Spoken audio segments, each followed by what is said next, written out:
നമ്മുടെ മലയാളത്തിൻ്റെ നിത്യഹരിത നായകൻ പ്രേം നസീർ വിട പറഞ്ഞിട്ട് 37 വർഷമായി. 1989 ജാനുവരി 16 അദ്ദേഹം വിട പറഞ്ഞത്.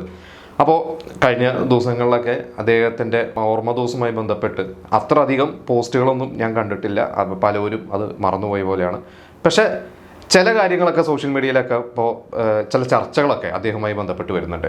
അതായത് മുമ്പുണ്ടായിരുന്ന കുറച്ച് ചർച്ചകൾ വീണ്ടും കുത്തിപ്പൊക്കിയിട്ടും വരുന്നുണ്ട്. അതിൽ പ്രധാനമായിട്ടായിരുന്നു കുറച്ച് കാലം മുമ്പ് ടിനി ടോം പറഞ്ഞ ഒരു കാര്യം കുറച്ച് വിവാദമായിരുന്നു. അതായത് പ്രേം നസീർ അവസാന കാലത്ത് അദ്ദേഹത്തിന് സിനിമയൊന്നും ഇല്ലാതെ അദ്ദേഹം വളരെ വിഷമിച്ചിരുന്നു എന്നും അങ്ങനെ കുറച്ച് വിവാദപരമായിട്ടുള്ള കുറച്ച് കാര്യങ്ങളൊക്കെ അദ്ദേഹം പറഞ്ഞു. അതിനെതിരെ കുറേ ടിനി ടോമിനെതിരെ കുറേ എന്താ പറയുക വിമർശനങ്ങളും കുറേ സൈബർ അറ്റാക്കുകളും ഒക്കെ വന്ന് അദ്ദേഹം മാപ്പ് പറയേണ്ട അവസ്ഥ വരെയൊക്കെ വന്നിരുന്നു.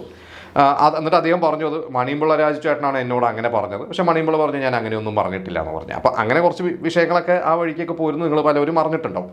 അപ്പോൾ ഇപ്പോൾ രസകരമായിട്ടുള്ളൊരു പോസ്റ്റ് ഞാൻ കഴിഞ്ഞ ദിവസം കണ്ടെന്ന് വെച്ചാൽ ടിനി ടോം തന്നെ പോസ്റ്റ് ചെയ്തതാണ്. അതായത് ജനുവരി 1 എനിക്ക് കിട്ടിയ ദൈവാനുഗ്രഹം പ്രേം നസീർ സാറിൻ്റെ ഫൗണ്ടേഷൻ അംഗങ്ങളും ബന്ധുക്കളും ചേർന്ന് തരുന്ന ഈ അവാർഡിന് എന്നെ അർഹനാക്കിയതിന് നന്ദി.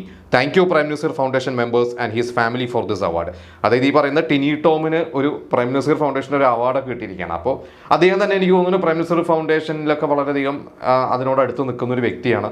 അപ്പോൾ അന്ന് അദ്ദേഹം പറഞ്ഞ ആ ഒരു പരാമർശങ്ങളൊക്കെ ആ ഒരു വിവാദങ്ങളൊക്കെ കെട്ടടങ്ങി എന്നുള്ളതാണ് പിന്നീട് എനിക്ക് മനസ്സിലായിട്ടുള്ളത്. അപ്പോൾ എന്തായാലും ഈ പറഞ്ഞ പോലെ ഒരു എറണാകുളത്ത് വെച്ച് നടക്കുന്ന ഒരു ഫംഗ്ഷൻ അദ്ദേഹത്തിന് അവാർഡ് കൊടുക്കുന്നുണ്ട്.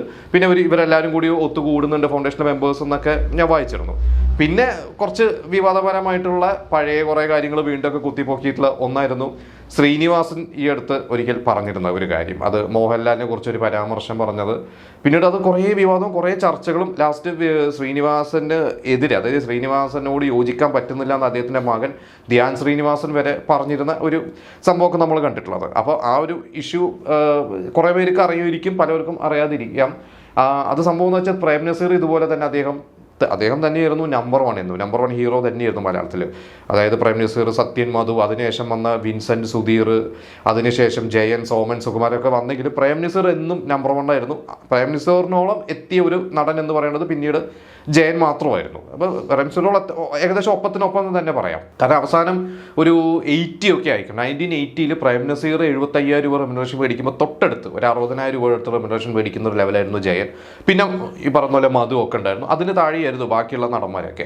പിന്നീട് അദ്ദേഹം 83 ഒക്കെ ആയി കഴിഞ്ഞപ്പോൾ 1 ലക്ഷം രൂപ റെമ്യൂണറേഷൻ. അന്ന് എനിക്കൊണ്ട് പ്രേം നസീർ കഴിഞ്ഞാൽ പിന്നെ അന്ന് 1 ലക്ഷമൊക്കെ മേടിക്കുന്നത് ശങ്കർ മേടിച്ചിരുന്നു. അങ്ങനെ കുറച്ച് നടന്മാരൊക്കെ അന്ന് വാങ്ങിയിട്ടുണ്ടായിരുന്നു.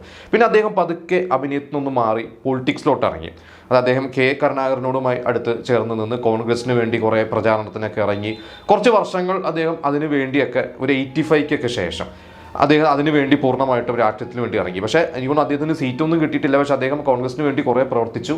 പക്ഷേ കോൺഗ്രസ് ആ സമയത്ത് നിയമസഭ ഇലക്ഷന് കേരളത്തിൽ തോറ്റു. അപ്പോൾ പ്രേം നസീർ ഇറങ്ങി തിരിച്ചിട്ടും, അതായത് പ്രേം നസീർ എന്ന് പറഞ്ഞാൽ പ്രേം നസീർ എവിടെ വന്നു കഴിഞ്ഞാൽ ആരാധകർ കൂടുന്ന ഒരു കാലമായിരുന്നു. പ്രേം നസീറിനെ കാണാൻ എന്താ പറയുക എത്ര മണിക്കൂറുകൾ നമുക്ക് ഇന്ന് നമ്മൾ കാണുന്നുണ്ട് മമ്മൂട്ടി, മോഹൻലാൽ എന്നൊക്കെ പറഞ്ഞില്ല. പക്ഷേ അന്നൊരു പ്രേം നസീർ തന്നെയായിരുന്നു എല്ലാവരുടെയും ഒരു ഹരം അല്ലെങ്കിൽ പ്രിയപ്പെട്ട താരമെന്ന് പറയുന്നത്. ആ പ്രേം നസീർ ഒരു ദിവസം 30 വേദികളിൽ വരെ പ്രസംഗിച്ചു. കോൺഗ്രസിന് വേണ്ടിയൊക്കെ പ്രസംഗിച്ചിട്ട് പോലും കോൺഗ്രസ് ഭരണത്തിൽ വന്നില്ല എന്നുള്ളതായിരുന്നു. പിന്നെയാണ് അത് അദ്ദേഹം തിരിച്ച് വീണ്ടും സിനിമയിലോട്ട് വരാൻ വന്നു. വീണ്ടും ഈ പറഞ്ഞ പോലെ ധ്വനി എന്ന് പറയുന്ന ഒരു സിനിമയിലൊക്കെ അഭിനയിച്ചു 88 അത് കഴിഞ്ഞിട്ട് അദ്ദേഹത്തിന് സംവിധാനത്തിലേക്ക് ഇറങ്ങാനായിരുന്നു ഒരു പ്ലാൻ. അപ്പോൾ അദ്ദേഹം സംവിധാനം ചെയ്യാനായിട്ട് മമ്മൂട്ടിയുടെ അടുത്തും മോഹൻലാലിൻ്റെ അടുത്തും പോയിട്ട് ഡേറ്റ് ചോദിച്ചു. രണ്ടുപേരും സിനിമ ചെയ്യാമെന്ന് പറഞ്ഞു. അങ്ങനെ തിരക്കഥാകൃത്തുകളായിട്ട് അദ്ദേഹം വന്ന് തിരഞ്ഞെടുത്തിരുന്നത് ഡെന്നിസ് ജോസഫിനെയും ശ്രീനിവാസനെയായിരുന്നു. അങ്ങനെ ആദ്യം ശ്രീനിവാസിൻ്റെ അടുത്ത് പോയിട്ട് അദ്ദേഹം ഒരു കഥ വേണം എന്ന് പറഞ്ഞപ്പോൾ ശ്രീനിവാസന് ഒരു കഥ ആലോചിക്കാം. അന്ന് മോഹൻലാലിന് വേണ്ടി ശ്രീനിവാസൻ, ഇപ്പുറത്ത് മമ്മൂട്ടിക്ക് വേണ്ടി അന്ന് മമ്മൂട്ടിയുടെ ഹിറ്റ് സിനിമകളൊക്കെ എഴുതിയിരുന്ന, പ്രത്യേകിച്ച് ന്യൂഡൽഹി എന്ന് പറഞ്ഞ സിനിമ എഴുതിയ ഡെന്നിസ് ജോസഫിനെയാണ് അതിൽ ഉദ്ദേശിച്ചത്. അങ്ങനെ ഡെന്നിസ് ജോസഫിനെ വിളിക്കുന്നത്. അപ്പോൾ ഡെന്നിസ് ജോസഫ് പറഞ്ഞ ഒരു വേർഷൻ ഉണ്ട്. ഡെന്നിസ് ജോസഫ് പറഞ്ഞു, എനിക്കൊരു ദിവസം പ്രേം നസീറിൻ്റെ കോൾ വരുന്നു, ഞാൻ വിചാരിച്ചു ആരോ പറ്റിച്ചിട്ട് വിളിക്കുകയാണെന്ന്. കാരണം പ്രേം നസീറിനെ ആയിട്ട് ഡെന്നിസ് ജോസഫ് വർക്ക് ചെയ്തിട്ടില്ല. പ്രേം നസീർ സിനിമയിൽ നിന്ന് മാറിയ ശേഷമാണ് ഡെന്നിസ് ജോസഫ് സിനിമയിൽ സജീവമാവുന്നത്. പിന്നീട് പ്രേം നസീർ വീണ്ടും തിരിച്ചു വന്നപ്പോൾ ഡെന്നിസ് ജോസഫ് വലിയൊരു റൈറ്ററായി മാറി. പക്ഷേ പ്രേം നസീർ ഒരിക്കലും വിളിക്കുമെന്ന് അദ്ദേഹം വിചാരിക്കുന്നില്ല. അദ്ദേഹം പിന്നെയും വിളിച്ചു കഴിഞ്ഞപ്പോഴാണ് മനസ്സിലായത് പ്രേം നസീറാണ്. എന്നിട്ട് പറഞ്ഞു, എനിക്ക് ഡെന്നിസിനെ കാണണം എന്ന് പറഞ്ഞപ്പോൾ അദ്ദേഹം പറഞ്ഞു, ഞാൻ അങ്ങോട്ട് വരാം നസീർ സാർ എന്ന് പറഞ്ഞപ്പോൾ, വേണ്ട ഞാൻ നിങ്ങളുടെ അടുത്തേക്ക് വരാം എന്ന് പറഞ്ഞപ്പോൾ ഡെന്നിസ് ജോസഫ് പറഞ്ഞു അദ്ദേഹം വളരെ സീനിയർ ആയിട്ടുള്ളതാണ്, ഞാൻ അങ്ങോട്ട് വരാമെന്ന് പറഞ്ഞിട്ട് ഇവരുടെ ഒരു കോമൺ ഫ്രണ്ടിൻ്റെ വീട്ടിൽ വെച്ച് കാണും. അവിടെ വെച്ചിട്ടാണ് പ്രൈം മിനിസ്റ്റർ പറഞ്ഞത് എനിക്ക് നിങ്ങളൊരു സ്ക്രിപ്റ്റ് തരണം, മമ്മൂട്ടി ഡേറ്റ് തരാമെന്ന് പറഞ്ഞിട്ട് മോഹൻലാലിന് വേണ്ടിയുള്ള സ്ക്രിപ്റ്റ് ശ്രീനിവാസൻ എഴുതും, നിങ്ങൾ എനിക്ക് തരണം എന്ന് പറഞ്ഞപ്പോൾ ഡെന്നിസ് ജോസഫ് പറഞ്ഞു ഞാൻ സാറിൻ്റെ സിനിമകൾ കണ്ടാണ് ഞാൻ വളർന്നിട്ടുള്ളത്, അപ്പോൾ എനിക്ക് വളരെ സന്തോഷമുള്ളൂ എന്ന് പറഞ്ഞു കഴിഞ്ഞപ്പോൾ അദ്ദേഹം പറഞ്ഞാണ് വളരെ ലൈറ്റ് ആയിട്ടുള്ള സബ്ജക്റ്റ് മതി, എനിക്ക് ഹെവി സബ്ജക്റ്റ് തരരുത്, എനിക്ക് ചെറിയൊരു സബ്ജക്റ്റൊക്കെ മതി എന്ന് പറഞ്ഞപ്പോൾ അത് ഓക്കെ ഒക്കെ പറഞ്ഞതാണ്. അപ്പോൾ റെമ്യൂണറേഷൻ പോലും ഡെന്നിസ് ജോസഫ് വേണ്ട എന്ന് പറഞ്ഞു. അപ്പോൾ ശ്രീനിവാസനും റെമ്യൂണറേഷനൊന്നും എനിക്ക് പ്രശ്നമല്ല, ഇത് നസീർ സാറിന് വേണ്ടി ഞങ്ങൾ ചെയ്യുകയാണ് എന്ന് പറഞ്ഞു. ഇത് പിന്നീട് പക്ഷേ അദ്ദേഹം കുറച്ച് മാസങ്ങൾ കഴിഞ്ഞപ്പോഴാണ് അദ്ദേഹം അസുഖബാധിതനായിട്ട് അദ്ദേഹം അഡ്മിറ്റ് ആവുന്നത്, പിന്നീട് അദ്ദേഹം മരണപ്പെട്ടത്. അപ്പോൾ പിന്നീട് കുറേ വർഷങ്ങൾക്ക് ശേഷം ഷാനവാസ്, അദ്ദേഹത്തിൻ്റെ മകൻ ഷാനവാസ്, അദ്ദേഹം ഈ അടുത്ത് നമ്മളെ വിട്ടുപിരിഞ്ഞു. ഷാനവാസ് ഒരു കാര്യം പറഞ്ഞു, ഇതേപോലെ തന്നെ അദ്ദേഹത്തിന് സംവിധാനം ചെയ്യാൻ താല്പര്യമുണ്ടായിരുന്നു, മോഹൻലാലിനെ വെച്ചായിരുന്നു അന്ന് അദ്ദേഹം ചെയ്യാൻ ഫസ്റ്റ് ഉദ്ദേശിച്ചത്. അപ്പോൾ മമ്മൂട്ടി കൂടി ഉണ്ടെന്നാണ് ഡെന്നിസ് ജോസഫ് പറഞ്ഞത്. ഷാനവാസിന് മോഹൻലാലിൻ്റെ കാര്യമാണ് കൂടുതൽ എടുത്തു പറഞ്ഞത്. ഇതൊക്കെ കൂടി കണക്ട് ചെയ്തിട്ടാണ് ഒരിക്കലാണ് ശ്രീനിവാസന് കുറച്ച് വർഷം മുമ്പ് പറഞ്ഞത് മോഹൻലാലിൻ്റെ ഡേറ്റും വാങ്ങാൻ വേണ്ടിയിട്ട് ഇതുപോലെ തന്നെ ഒരു ലൊക്കേഷനിലേക്ക് ഇദ്ദേഹം വന്നു, പ്രൈം മിനിസ്റ്റർ വന്നു. അപ്പോൾ പ്രൈം മിനിസ്റ്റർ പോയ ശേഷം മോഹൻലാൽ പറഞ്ഞു ഇദ്ദേഹത്തിന് വയസ്സാം കാലത്ത് വേറെ പണിയൊന്നുമില്ലേ, അങ്ങനെ എന്തോ കളിയാക്കുന്ന രീതിയിൽ പറഞ്ഞു എന്ന് പറഞ്ഞാണ്. ഇതാണ് പിന്നീട് ഭയങ്കര ഇഷ്യൂ ആയിട്ട് അത് മോഹൻലാലിനെതിരെ കുറേ ഈ പറഞ്ഞ പോലെ സോഷ്യൽ മീഡിയയിലൊക്കെ കുറേ വിമർശനങ്ങളും ഈ പറഞ്ഞ സൈബർ അറ്റാക്കും മോഹൻലാൽ ഫാൻസും മമ്മൂട്ടി ഫാൻസൊക്കെ അങ്ങോട്ടും ഇങ്ങോട്ടൊക്കെ പറഞ്ഞത്. അപ്പോൾ ധ്യാൻ ശ്രീനിവാസൻ പറഞ്ഞ കുറേ വർഷങ്ങൾക്ക് മുമ്പുള്ള ഒരു കാര്യമാണ്, അത് അന്നത്തെ ഏതൊരു കോൺടെക്സ്റ്റിലായിരിക്കും ഒരു രണ്ട് സുഹൃത്തുക്കൾ പറഞ്ഞ് സംസാരിച്ച കാര്യമായിരിക്കും. ചിലപ്പോൾ ലാൽ സാർ അത് ചിലപ്പോൾ ഒരു തമാശ രൂപേണ ആയിരിക്കും പറഞ്ഞത്, അത് ഈ വർഷങ്ങൾക്ക് ശേഷം വീണ്ടും അത് പറയുമ്പോൾ ഇന്ന് അത് അത്ര റെലവൻ്റ് അല്ല, വെറുതെ പറയേണ്ട കാര്യമില്ലായിരുന്നു എന്നൊക്കെ പല രീതിയിലൊക്കെ പറഞ്ഞു. ശ്രീനിവാസൻ തന്നെ പിന്നീട് കുറേ അദ്ദേഹം മരിക്കുന്ന കുറച്ചൊക്കെ നാളുകൾക്ക് മുമ്പ് ഹൃദയപൂർവ്വം എന്നൊരു സിനിമയുടെ ലൊക്കേഷനിൽ വെച്ചിട്ട് മോഹൻലാലിനെ കണ്ടു. എന്നിട്ട് മോഹൻലാലിൻ്റെ അടുത്ത് പറഞ്ഞു ഞാൻ പറഞ്ഞ കാര്യങ്ങൾ എന്തെങ്കിലും വിഷമം ഉണ്ടെങ്കിൽ എന്ന് പറഞ്ഞപ്പോൾ മോഹൻലാൽ പറഞ്ഞു അത് കുഴപ്പമില്ല, അതൊക്കെ വിടണോ എന്നാണ് മോഹൻലാൽ പറഞ്ഞത്. അപ്പോൾ മോഹൻലാൽ ഒരിക്കലും ഇതിനെതിരെ മീൻസ് ഇതിന് ഒരു മറുപടി ഒന്നും പറഞ്ഞിട്ടില്ല. അപ്പോൾ നമുക്കറിയില്ല എന്താണ് സംഭവിച്ചിട്ടില്ല. പക്ഷേ എന്നും ഇദ്ദേഹത്തെ വളരെയധികം പ്രൈം മിനിസ്റ്ററിനെ റെസ്പെക്ട് ചെയ്തിട്ടേ ഉള്ളൂ. പിന്നെ ആരും പ്രൈം മിനിസ്റ്ററിനെ എതിർത്ത് സംസാരിച്ചിട്ടില്ല. കാരണം അദ്ദേഹം അത്ര നല്ലൊരു മനുഷ്യനായിരുന്നു പ്രൈം മിനിസ്റ്റർ എന്ന് ഇൻഡസ്ട്രി മുഴുവനും പറഞ്ഞിട്ടുണ്ട്. സംവിധായകൻ ടി.എസ്. സുരേഷ് ബാബു, കോട്ടയം കുഞ്ഞച്ചനൊക്കെ സംവിധാനം ചെയ്ത് അദ്ദേഹം ഈ ഒരു പരാമർശവുമായി ബന്ധപ്പെട്ടിട്ട് ഒരിക്കൽ മമ്മൂട്ടി ഇതുപോലെ തന്നെ ഒരിക്കൽ ഫോൺ വിളിച്ചപ്പോൾ പ്രേം നസീർ ഈ പറഞ്ഞ ഡെന്നിസ് ജോസഫിനെയൊക്കെ വിളിച്ച പോലെ മമ്മൂട്ടിനെ ഒരിക്കൽ ഫോൺ വിളിച്ചപ്പോൾ ഏത് നസീർ എന്ന് മമ്മൂട്ടി ചോദിച്ചു എന്ന് അന്നത്തെ കാലത്തൊക്കെ കുറച്ച് ദിവസം കോളങ്ങളിലൊക്കെ വന്നിരുന്നു. അപ്പോൾ മമ്മൂട്ടിയുടെ അഹങ്കാരമാണ് എന്നൊക്കെ പറഞ്ഞു കഴിഞ്ഞപ്പോൾ സുരേഷ് ബാബു പറഞ്ഞിട്ടുണ്ട് അന്ന് ഈ പറഞ്ഞ ഫോൺ കോൾ വരുമ്പോൾ, അതായത് ഒരു ഹോട്ടൽ റൂമിൽ റിസപ്ഷനാണ് വന്നത്, ഫോൺ കോൾ വരുമ്പോൾ ഈ സുരേഷ് ബാബുവും ആണ് മമ്മൂട്ടിയുടെ കൂടെ ഉണ്ടത്. അപ്പോൾ മമ്മൂട്ടി ഫോൺ എടുത്തിട്ട് ചോദിച്ചു നസീറോ, ഏത് നസീർ? കാരണം ഒരുപാട് നസീർമാരുണ്ട്, പ്രൈം നസീർ വിളിക്കുമെന്ന് പ്രതീക്ഷിക്കുന്നില്ല. അപ്പോൾ സുരേഷ് ബാബു പറഞ്ഞാൽ ശരിയാണ്, ഇപ്പം ഞാൻ വിളിച്ചാലും ഞാനിങ്ങനെ ബാബു ആണെന്ന് ചോദിക്കുമ്പോൾ ഏത് ബാബു എന്ന് ചോദിക്കും, അപ്പോൾ ടി.എസ്. സുരേഷ് ബാബുവാണ്. അതേപോലെ നസീർ എന്ന് പറഞ്ഞപ്പോൾ ഞാനിങ്ങനെ പ്രൈം നസീറാണെന്ന് പറഞ്ഞപ്പോൾ മമ്മൂട്ടി വളരെ ബഹുമാനത്തോടുകൂടി എന്താണ് നസീർ സാർ എന്ന് ചോദിച്ചു, നമുക്ക് ചെയ്യാമെന്ന് പറഞ്ഞു. അപ്പോൾ നമ്മൾ ഒരു വേർഷൻ മാത്രം കേട്ടിട്ട് ഒരിക്കലും പറയരുത്, വെറുതെയാണ് മമ്മൂട്ടിനെ മോഹൻലാലിനൊക്കെ അങ്ങനെ കുറ്റപ്പെടുത്തരുത് എന്നൊക്കെയാണ് ഇപ്പുറത്തെ ഒരു സൈഡ് പറയുന്നത്.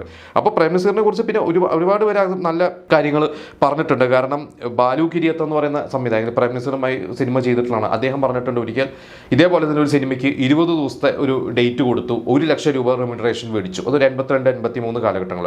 പക്ഷേ ആ ഒരു സിനിമയുടെ ഷൂട്ട് വളരെ പെട്ടെന്ന് തീർന്നു, 14 ദിവസം കൊണ്ട് എന്തോ തീർത്ത് കഴിഞ്ഞപ്പോൾ ബാക്കി 75,000 മാത്രം എടുത്തിട്ട് പറഞ്ഞു നിങ്ങളുടെ 20 ദിവസത്തെ എൻ്റെ ഡേറ്റിന് വേണ്ടിയാണ് നിങ്ങൾ എനിക്ക് 1 ലക്ഷം തന്നത്, ഞാൻ 14 ദിവസമേ ഉപയോഗിച്ചിട്ടുള്ളൂ, ബാക്കി ഇത് നിങ്ങൾ വെച്ചോളൂ, ഞാനത് എനിക്ക് വേറെ നിർമ്മാതാവിന് ഡേറ്റ് കൊടുത്ത് എനിക്ക് അദ്ദേഹത്തിൻ്റെ അടുത്ത് വാങ്ങാവുന്നതേ ഉള്ളൂ എന്ന് പറഞ്ഞാൽ ഒരു നടൻ ചെയ്യാത്തൊരു കാര്യമാണ് ചെയ്തത്. ഇതുപോലെ തന്നെ അദ്ദേഹം ഒരുപാട് പേരെ സഹായിച്ചിട്ടുള്ള ഒരു വ്യക്തിയാണ്. കാരണം ബാലു കിരിയത്ത് പറഞ്ഞിട്ടുള്ള അദ്ദേഹം വർഷങ്ങൾക്ക് ശേഷം വെണ്ടർ ഡാനിയൽ എന്ന് പറയുന്ന ഒരു സിനിമയുടെ ഷൂട്ടിങ്ങുമായി ബന്ധപ്പെട്ട് നിൽക്കുമ്പോൾ ആ ലൊക്കേഷനിൽ മറ്റൊരു തിരക്കഥാകൃത്ത് വന്നതും അദ്ദേഹത്തിന് അതൊരു അസുഖബാധിതനായിട്ട് ഹോസ്പിറ്റലിൽ അഡ്മിറ്റ് ആയപ്പോൾ ആ ഹോസ്പിറ്റലിൽ അന്നത്തെ ഒരു ചെറുപ്പക്കാരിയായ ഒരു ഡോക്ടർ അദ്ദേഹം ബാലു കിരിത്തിനടുത്ത് വെച്ചിട്ട് നിങ്ങൾ നസീർ സാറിനുമായി സിനിമ ചെയ്തിട്ടുള്ളല്ലേ, ഞാൻ അദ്ദേഹത്തെ ഒരു പ്രാവശ്യം കണ്ടിട്ടുണ്ട് എന്ന് പറഞ്ഞിട്ട് ആ ഒരു ലേഡി ഡോക്ടർ പറഞ്ഞതാണ് അവരെ പഠിപ്പിച്ചത് പ്രൈം മിനിസ്റ്ററാണ്. അതായത് പ്രൈം മിനിസ്റ്ററിന് അവർ പരിചയമില്ല, ഇവരൊരു പാവപ്പെട്ട വീട്ടിലൊരു കുട്ടിയായിരുന്നു, ഇവരൊരു സാധാരണ ഈ പറഞ്ഞ പോലെ അമ്പലവാസിയാണ്. അങ്ങനെ ആ ഒരു കുട്ടിക്ക് 10ാം ക്ലാസ്സൊക്കെ കഴിഞ്ഞ് പ്രീ ഡിഗ്രിക്ക് റാങ്ക് ഒക്കെ ഉണ്ടായിരുന്നു, ആ കുട്ടിക്ക് MBBS പോകണമെന്ന് ആഗ്രഹം ഉണ്ടായിരുന്നു. അപ്പോൾ വീടിൻ്റെ അടുത്തുള്ള ഒരു തിയേറ്ററിലെ ഒരു ഓപ്പറേറ്റർ പറഞ്ഞു പ്രേം നസീറിന് ഒരു കത്ത് എഴുതുമെന്ന് പറഞ്ഞ് പ്രേം നസീറിന് കത്ത് എഴുതി കഴിഞ്ഞപ്പോൾ പ്രേം നസീറിൻ്റെ മാനേജർ ഈ കുട്ടിയുടെ വീട്ടിൽ വന്ന് MBBSനുള്ള എല്ലാ ചിലവും ചെയ്തത് പ്രൈം നസീറാണ്. അങ്ങനെ MBBS ആ കുട്ടിക്ക് റാങ്ക് കിട്ടി. പ്രൈം നസീറിനെ കാണാൻ ഒരു പ്രാവശ്യം വീട്ടിൽ പോയി കഴിഞ്ഞപ്പോഴാണ് പ്രൈം നസീറിന് ഈ കുട്ടീനെ പരിചയമില്ല. നോക്കിയപ്പോൾ പ്രൈം നസീർ ഒരുപാട് പേരെ ഇതേപോലെ സഹായിക്കുന്നുണ്ട്, ഒരു ഡിപ്പാർട്ട്മെൻറ്റ് തന്നെ അതുപോലെ ഉണ്ട്. എന്നിട്ട് ആ കുട്ടിയുടെ പറഞ്ഞതാണ് MDക്ക് പോകേണ്ട കാര്യം ഞാൻ നോക്കാം എന്ന് പറഞ്ഞതാണ്. പക്ഷേ അത് കഴിഞ്ഞ് ഒരു മാസം കഴിഞ്ഞപ്പോൾ പ്രൈം നസീർ മരിച്ചുപോയി. അപ്പോൾ ഇതുപോലെ ഒരുപാട് പേരെ സഹായിക്കുന്ന ഒരു വ്യക്തിയാണ് പ്രൈം നസീർ. ആർക്കും ലൊക്കേഷനിൽ ഒരു ശല്യം ഉണ്ടാക്കുന്ന ഒരു വ്യക്തിയല്ല. പ്രൈം നസീർ ഒരുപാട് പൈസ സമ്പാദിച്ചിട്ടുണ്ട്. ഷാനവാസ് തന്നെ അദ്ദേഹത്തിൻ്റെ മകൻ പറഞ്ഞിട്ടുള്ളത് അദ്ദേഹം ആദ്യം തന്നെ ചെയ്തത് ഭാര്യയെയും മക്കളെയും സേഫാക്കി ഫിനാൻഷ്യലി. അത് കഴിഞ്ഞിട്ട് അദ്ദേഹത്തിൻ്റെ സിസ്റ്റേഴ്സ്, ബ്രദേഴ്സ്, അങ്ങനെ കുടുംബത്തിലുള്ള എല്ലാവരും, പിന്നീട് സുഹൃത്തുക്കൾ, ഇവരെല്ലാവരും സേഫാക്കി. അദ്ദേഹം അങ്ങനെ ഒരുപാട് പൈസ സമ്പാദിച്ച് അങ്ങനെ സ്വരൂപിച്ച് വെക്കുകയല്ല, എല്ലാവരെയും സഹായിച്ചു, എല്ലാവരും സേഫാക്കി. ഒരിക്കലും അദ്ദേഹത്തിൻ്റെ മരണശേഷം ആർക്കും ഒരു ബുദ്ധിമുട്ട് അനുഭവിച്ചിട്ടില്ല. പിന്നെ അദ്ദേഹം അന്ന് ഈ പറഞ്ഞ സ്വരൂപിച്ച് എല്ലാം വെച്ചത് മാത്രം ഉണ്ടായിരുന്നെങ്കിൽ പിന്നീട് കേരളം സംസ്ഥാനം വരെ വാങ്ങാമായിരുന്നു, അത്രയധികം പൈസ അദ്ദേഹം സമ്പാദിച്ചിട്ടുണ്ട് എന്നാണ് മകൻ പറഞ്ഞിട്ടുള്ളത്.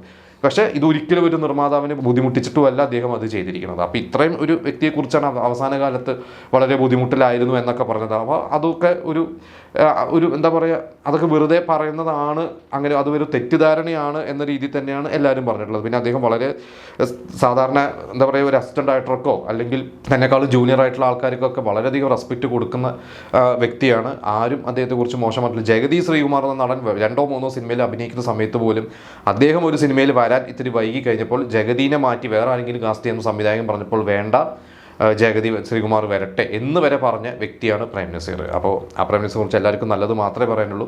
അദ്ദേഹം 37 വർഷമായി വിട പറഞ്ഞിട്ട് ഇന്നും അദ്ദേഹത്തിൻ്റെ സിനിമകളൊക്കെ നമ്മൾ കാണുന്നുണ്ട്. അദ്ദേഹത്തിൻ്റെ ഈ പറഞ്ഞ ഓർമ്മ ദിവസം വരുമ്പോൾ ചെറിയ ചർച്ചകളൊക്കെ വരുന്നുണ്ട്. പക്ഷേ ഇതൊന്നും പോരാ. അദ്ദേഹത്തെക്കുറിച്ച് ഇനിയും നമ്മൾ ഒരുപാട് ചർച്ച ചെയ്യണം. ശരിക്കും ഒരു എന്താ പറയുക, ഒരു ടെക്സ്റ്റ് ബുക്ക് തന്നെയാണ്.